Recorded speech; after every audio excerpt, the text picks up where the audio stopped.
መንግስት በየትኛውም ቦታ በሶማሌ በአማራ ማውጣት ይችላል ሰልፍ ኃይለም ነው ኦሮሚያ ላይ ብቻ ፎከስ ያደረገው መንግስታችን ከማን ታደግ ነው አደጋው በጣም መጥፎ ነው ለኦሮሞ ብልጽግናዎች ፋኖ እያሉ እንደሚገፉኝ አማራን ወደጄ ዛሬ መንግስታዊ ፋኖ እንዳለ ኤሰይርተን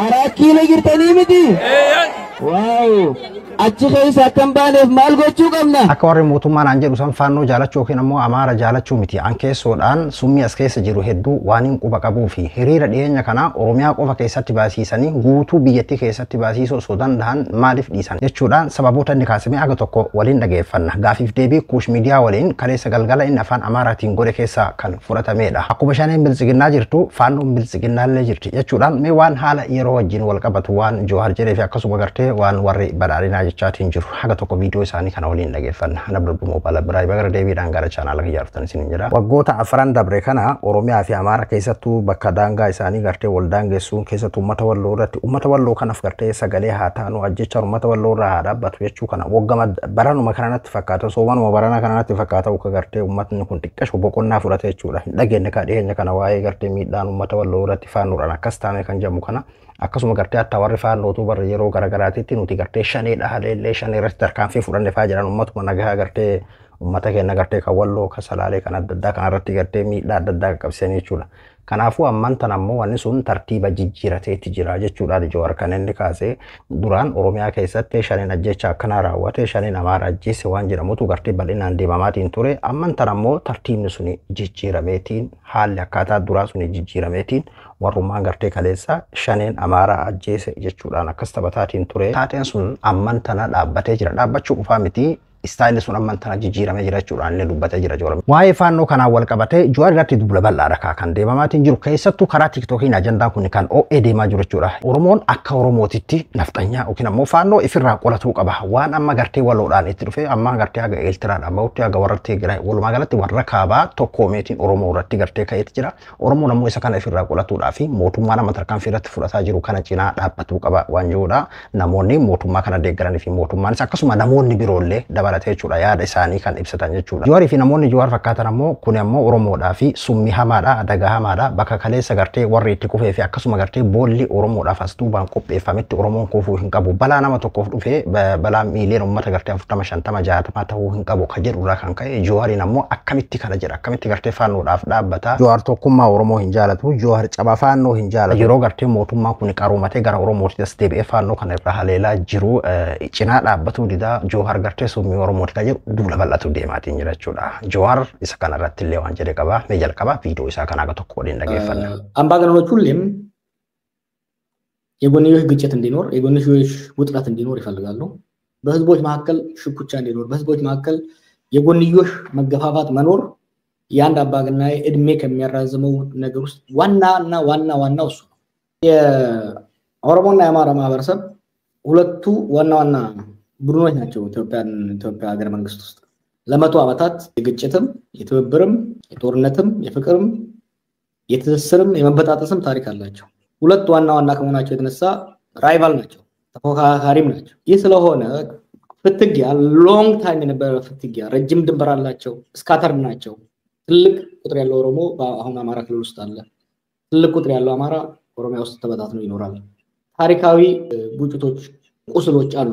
በቀላሉ ነካክተ ለማጣላት የምትችለው ማህበረሰብ ሁለቱ ኢህአዴጎች ይተቀሙበት ነበር እሳትና ጭድ ይያሉ ተዘካለ እነዚህ ኢህአዴግ ልጆች ደግሞ እሱን ነው የቀጠሉት ፕሮባብሊ መጀመሪያ አካባቢ ሸውደዋል ሁለቱም ወገን ከ2019 2021 ድረስ ደረጃ የኦሮሞ መንግስት ይሄ መንግስት የኦሮሞ እንደሆነ ከዚህ መንግስት ኦሮሞ ልጅ ተዘካለ mootummoonni abbaa irra yeroo hundayyuu walitti bu'iinsi ummata akka jiraatu rakkoon ummataa fi ummata jidduu akka jiraatu wantoota gartee umrii mootummoota abbaa irree dheeressan keessaa waannaan irraa mataan irraa gartee tokkoffaan walitti gaarreeffannaa ummataa yookiin ammoo walitti bu'iinsa ummataatii fi ummataatii kanaafuu gartee ummata Oromootii fi ummata Amaaraa kan daangaa bal'aa walitti qabu akkasuma gartee kan rakkoo yeroo dheeraa isaan jidduu jiru kan akkasuma gartee seenaan madaan hamtuun isaan jidduu jiru akkasumatti gartee seenaa waloodhaallee kan qabu daangaa bal'aa kan waliin qabu kan gartee addaan gargar jiraatu hin dandeenye kan ummanni Amaaraa bal'inaan Oromiyaa keessa jiraatu akkasuma gartee kan ummanni Oromoos bal'inaan naannoo Amaaraa keessa jiraatu rakkoolee gartee akkanaa kanaa fi baay'ee saaxilamaadha sabni kun waan ta'eef waan salphumatti gartee saba kana lameen walitti kaasaniitti wal nyaachisuu danda'an bal'inaan waan jiruu fi akkuma gartee kaleessa wayyaaneen bal'inaan itti fayyadamaa turte gubbarraa hanga gadii gandaatitti amantiidhaan sabummaadhaan waan hundaan haga qabaletti fayyadamaa turte har'a jarri kunillee sanuma itti fufsiisuu barbaadan kana keessa gartee saboota babal'aa lameen Oromoo fi Amaaraa kan madaan hedduuleen isaan jidduu jiru kan seenaa waloodhaallee waan isaan walitti dhullee waan isaan addaan kutullee seenaan gartee wal faallaa isaan godhusi kan gartee fuula duraaf isaan wal mormisiisuu fi wal mormisiisaa turelleen kan isaan jidduu jiru kana salphumatti haala kanaaf ittiin fayyadamuu barbaadu. Wayyaaneenis fakkeenyaaf isa kanarratti fayyadamaati turte ibiddaa fi citaa jetteetiin haala akkasiisan fayyadamaati turte. Duuba waggoota torban dabran kana keessa bara 2019 haga gartee bara 2020 takkaatitti warri ama biyya bulchaatiin jiru warri badhaadhinaa kuni bal'inaan gowwoomsanii isaan lachirraayyuu gowwoomsanii keessattuu karaa Amaaraatiin gowwoomsaa hojjetanii itti fayyadamaniiti turan. Amman tan ammoo qulqulleessanii mootummaa Oromoo godhanii qulqulleessanii as ba'anii dhageeffadhaan. ፕሮባብሊ መጀመሪያ አካባቢ ሸውደዋል ሁለቱም ወገን ከ2019 2021 ድረስ ደረጃ የኦሮሞ መንግስት ይሄ መንግስት የኦሮሞ እንደሆነ ከዚህ መንግስት ኦሮሞ ልዩ ተጠቃሚ እንደሆነ የሰሞኑ ሰልፍ አይተዋል። ይሄ መንግስት ያው ሰልፍ የሚያወጣው በጉልበት ነው። በየትኛውም ቦታ በጉልበት ማውጣት ይችላል። በደቡብ በሶማሌ በአማራ ማውጣት ይችላል ሰልፍ። ዋይ ለምን ኦሮሚያ ላይ ብቻ ፎከስ ያደረገው? ስሎጋኖቹን አይተሃል? መፈክሮቹ ምን ነበሩ? it is toxic መንግስታችን ከማን ታደግ ነው? አንዳንድ እኮ በውስጥ ምንናቃቸው ነገሮች አሉ አደገኛ ይሉ ሎክ አይደለም ኦሮሞን ሲጨፈጭፍ የነበረ ያንተውና ኦሮሞን የሚወድ መሪ እንኳን ቢሆን የኦሮሞ መንግስት ብለህ ሌላ ማህበረሰብ ላይ የሚደረግን አፈና እንዲደግፍ እንዲያጨበጭብለት የሚደረግ ሙከራ አደጋው በጣም መጥፎ ነው ለኦሮሞ። ይሄን የምናገረው አሁን ብልጽግናዎች ፋኖ እያሉ እንደሚገፉኝ እንደሚያወሩት አማራን ወድጄ ጠልቼ ምናምን አይደለም ኖ I speak this because ለኦሮሞም ለኢትዮጵያም አደጋ አለው። ይሄንን በአብይና በፋኖዎች መካከል ያለውን ጦርነት የአማራና የኦሮሞ ጦርነት እንዲሆን ይፈልጋሉ። ይሄን ፕራክቲካሊ ስለማቀው ነው።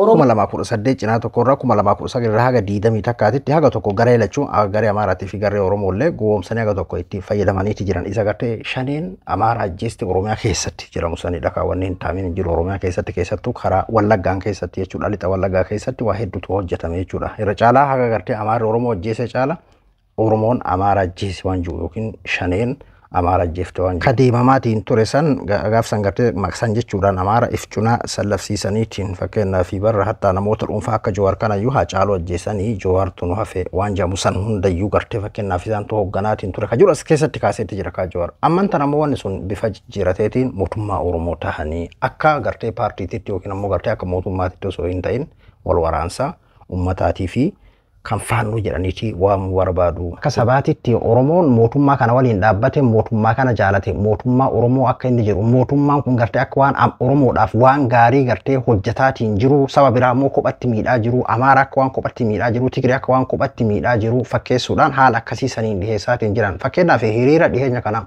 waggaa 7ffaa Abiyyi sababeeffatuudhaani hiriira bahamaatiin ture san yoo laaltan Oromiyaa qofa keessatti kan inni taa'ame maaliif naannolee hunda keessatti fakkeenyaaf naannoo Amaaraa Sumaalee Benishaangul Dabuub hunda keessatti maaliif godhuu dhaban fakkeenyaaf hiriirri Oromiyaa keessatti illee kan baafame humnaan waan ta'eef eessattuu fakkeenyaaf biltsiginnaan keessattuu bakka rakkoon nageenyaa jiru yookiin ammoo wal waraansi naannoo nama biraati yookiin ammoo garee biraatiin dhuunfatamee hin jirre keessatti magaalota gurguddoo hunda keessatti iyyuu baasisiisuu ni danda'an waan ta'eef maaliif Oromiyaa qofa keessatti godhan kuni haala suukanneessaa hamaadha haala gartee hamatu as duuba jira an akka fakkeenyaaf warri biltsiginnaa na dhiibanii yookiin ammoo faannoodhaa fi jaalala Amaaraa jibba Amaaraa maal akka isaan jedhan san osoo hin ta'in keessoodhaan haala as keessa jiru summii as keessa jiru waan hin beekuufi kuni Oromoodhaafis uummata Itoophiyaatiifis haala summii hamatu as keessa jira. Kuni Oromoodhaaf faayidaa tokko illee hin qabu. Waa'ee hiriira fakkeenyaaf waggaa 7ffaa kana sababeeffatuudhaan akkaataa gartee itti mootummaadhaaf hiriirri bahamaa ture san keessaa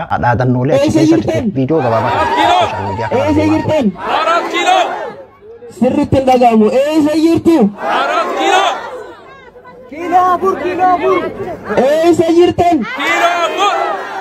Arakkiila jirtanii miti? Waaw! Achi keessa akkam baaneef maal gochuu qabna? Neegan! Maal gochuu qabna? Neegan! Maal gochuu qabna? Neegan! Injifannoo tikfachuu qabna jecha. bulchaa magaalaa tokko jedhame asirra qoodamaa ture magaalaa tam akka taatee yaadachuu baadhullee jechuudha. Magartan kana eessa jirra jedheeti gaafata uummata gartee waggaa torbaffaadhaaf bahee sanni irratti jechuudha. Eessa jirra 4 kiiloo jirra. Eessa jirra 4 kiiloo jirra. Maal godhuu qabna as tiifachuu qabna. Maal godhuu qabna akkam baan tiifachuu jabeeffachuu qabna. Sabni bira wagguu arge akkam fakkeenyaaf Oromoon 4 kiiloo isaa jabeeffadha. Oromoon 4 kiiloo keessaan bahu jechaati jira. Uummata kana kan jechaati jiru.